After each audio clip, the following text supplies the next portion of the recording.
As many of you know, and some don't, I've been smoking a pipe since I'm 17 years old. I'm now 63. I was a member of pipes.org. I was also a member of the YouTube pipe community before my strokes and my heart attack in 15. I left for quite a while. Just started coming back to my Facebook group at pipes.org. But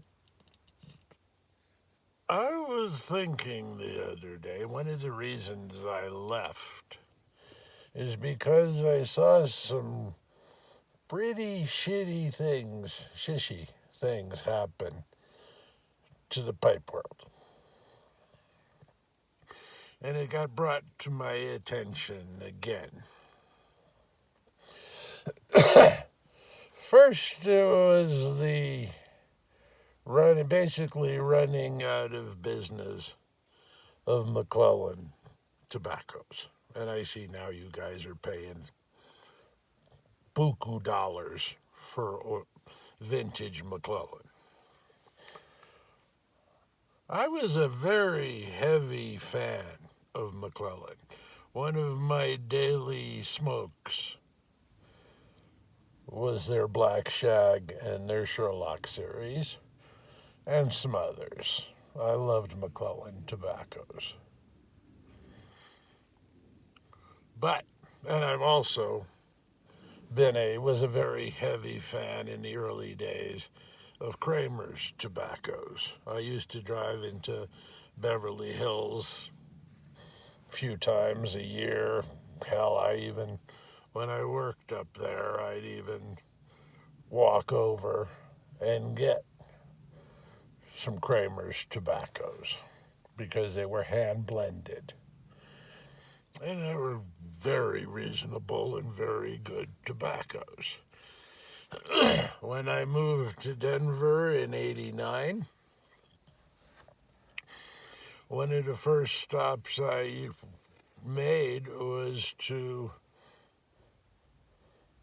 old Dave Tewksbury at Tewksbury Tobacco. You know him. He was the founder of the Hobbit's Weed and King George and many other wonderful blends. He retired and went out of business, wouldn't sell his recipes, same as McClellan, wouldn't sell the recipes. I talked to his daughter for a long time after he retired. I actually bought the last 2 ounces of Hobbit's weed that he had for sale back then. Damn good tobacco. Nobody's ever been able to repeat it, and everybody who's tried to put the recipe back together since his daughter nor Dave would sell it has missed several ingredients, which made it great for aging. But then, a few years ago, I went on a buying spree and bought 5 brand new Peterson pipes. And let me tell you, and this was after a certain individual bought Peterson and took it over and made it a mass market pipe.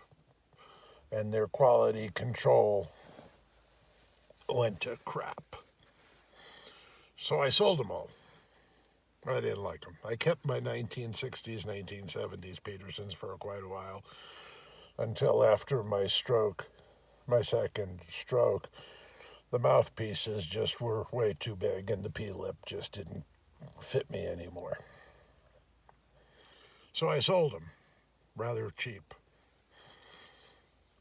But I was gifted recently some old McClellan, and it brought the despisation back to me.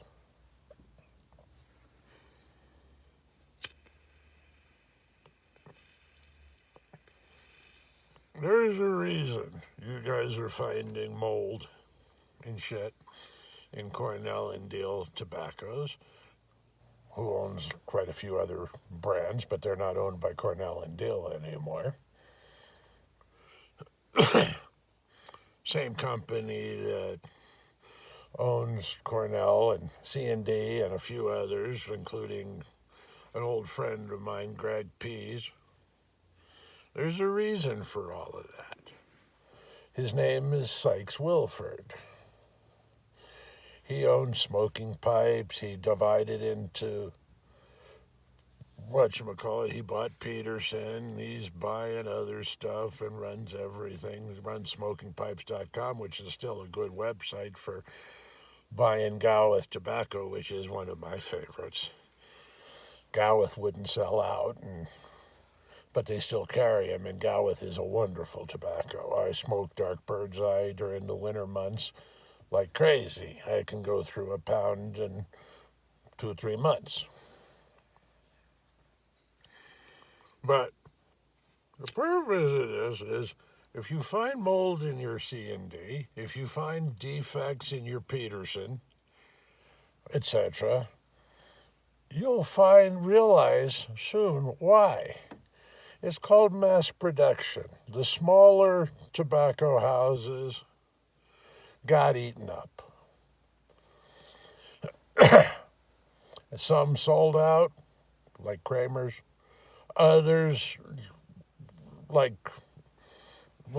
Greg Pease, he sold it too. We lets him do it too through C&D and through a La DC Corporation.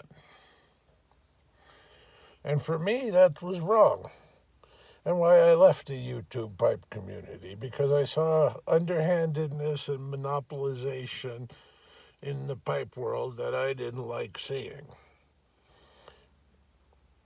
Now, that's why you're paying buku bucks for vintage McClellan. The stuff will last. It's good stuff. Same with the Gowith tobacco.